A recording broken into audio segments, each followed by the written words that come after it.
So hello everyone, welcome to our channel. আজকে আমরা অসাধারণ একটি মুভির গল্পের এপিসোড 2 নিয়ে হাজির হয়েছি।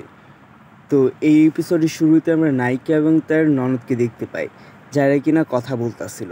তাদের কথার মাধ্যমে আমরা বুঝতে পারি নায়িকার শরীর ব্যথা করছিল। তাই তার ননদ বলে, তুমি এত ভয়ঙ্কর কাজ করো কী করে, আমি কিছুই বুঝি না। তখন নায়িকা বলে, কারণ তুমি এখনও ছোট। আর তার ননদের নাম ইউনশি। তখন ইউনশি বলে, তুমি যে ওই ছেলেটার কথা বলতেছিলা, সে দেখতে অনেক সুন্দর, তাই না? মানে সে নায়কের কথা বলতেছিল। মনে হয় নায়িকা তাকে পুরো ঘটনা খুলে বলেছে। তখন নায়িকা বলে, তুমি তোমার কাজে মন্দ, এগুলো কি বলতেছো? তখন ইউনশি আবার বলে, তুমি তো মার্শাল আর্টে খুবই পারদর্শী, আমার ভয় লাগে তুমি যদি ধরা পড়ে যাও। তখন নায়িকা বলে, আমাকে মার্শাল আর্ট আমার ভাই শিখিয়েছে, কিন্তু সে দেখতে পারলো না।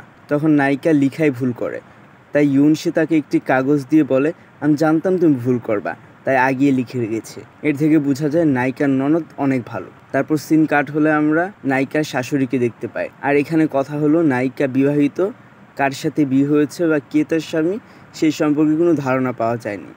যাই হোক, তখন নায়িকার শাশুড়িকে কিছু মানুষ বলতেছিল, তোমরা যদি আরেকটু পরিশ্রম করো তাহলে এলাকার খানদানি বংশ পরিণত হবে। আরও কিছু কথা বলো যেগুলোর আগামাতা আমি কিছুই বুঝি নাই। দেন নায়িকা যখন বাইরে বের হয় তখন একটি মেয়ে আসে। তখন সে কি করে একটু দেখুন।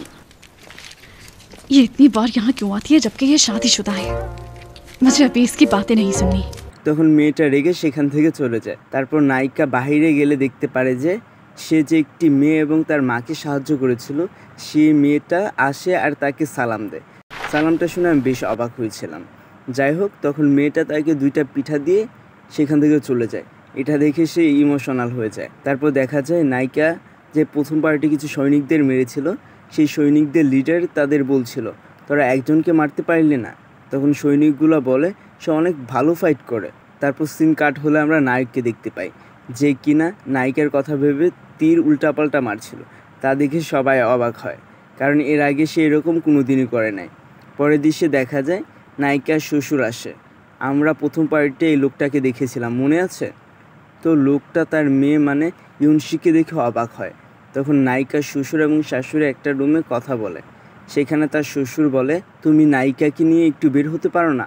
তখন নায়িকার শাশুড়ি বলে, মানুষে আমাদের নামে খারাপ কথা বলবে। তখন তার শ্বশুর বলে, বলবে না, তুমি তাকে নিয়ে বের হইও। পরের দৃশ্যে দেখা যায় নায়িকা নায়কের কবরের কাছে যায় আর সে কিছু কথা মনে করে। আপনারা একটু দেখুন। तुमने खुद की है? जी, मैंने इसलिए किया क्योंकि ये आपकी तरह लगते हैं। ये फूल पहाड़ों के बीच खिलता है। मैंने सुना है कि इनकी टहनियाँ काफी लंबी होती। দেন সে ওই মেয়েটার দেওয়া পিঠা নিজে একটু খায় এবং তার স্বামীর কবরের সামনে রেখে দেয়। তারপর ইমোশনাল কথা বলে।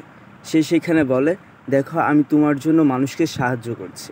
পরের দৃশ্যে দেখা যায় একজন মহিলা সবাইকে বলছিল, সব কিছু ভালো করে রাখো, আজকে মেহমান আসবে। সিন কাট হলে আমরা নায়িকার শাশুড়ি এবং নায়িকাকে দেখতে পাই, যেখানে তার শাশুড়ি তাকে বাইরে নিয়ে যাবে এই কথা বললে সে খুব খুশি হয়। তারপর সে ঘরে যেয়ে বলে, আমি কিভাবে যাব, এই কথা বলে নিজের মতো পোজ দিতে থাকে। তখন তার ননদ এই কথা শুনে বেশ খুশি হয়। তারপর নায়ককে দেখি, যে কিনে কিছু একটা ভাবছিল। তারপর ফ্ল্যাশব্যাকের মাধ্যমে জানতে পারি তার বস তাকে একটা বিষয় নিয়ে খুব বিরক্ত করছে, আর সেটা হলো একজন স্মাগলারকে ধরার জন্য। তখন সে একটি মেয়ের কাছে থেকে জাপানিজ নামক একটি ফল কিনে নেয়। তখন তার অ্যাসিস্ট্যান্টের রিয়াকশন আপনারা একটু দেখুন। अरे मेरे लिए कौन लेगा मेरी बात। তারপর নায়িকাকে দেখি, যে কিনা অনেক দিন পর বাইরে এসে বেশ খুশি হয়। তারপর তারা যখন পালকি থেকে নামে তখন নায়কের সাথে নায়িকার শাশুড়ি দেখা। তারপর তার শাশুড়ি তাকে জিজ্ঞাসা করে, তুমি কি নতুন অফিসার? তখন নায়ক হ্যাঁ বলে। আর এখানে আমরা নায়কের নাম জানতে পারি, নায়কের নাম হচ্ছে পার্কসু। আর নায়িকার নাম এখনও জানতে পারি নাই। তারপর নায়িকা এবং তার শাশুড়ি সবাই চলে যায়। এই ছিল আজকের ভিডিও। কেমন লাগলো অবশ্যই কমেন্টে জানাবেন, আর ভালো লাগলে একটা লাইক করে দিন। অনেক কষ্ট করে একটা ভিডিও বানাই, একটা লাইক দিবেন। আল্লাহ হাফেজ।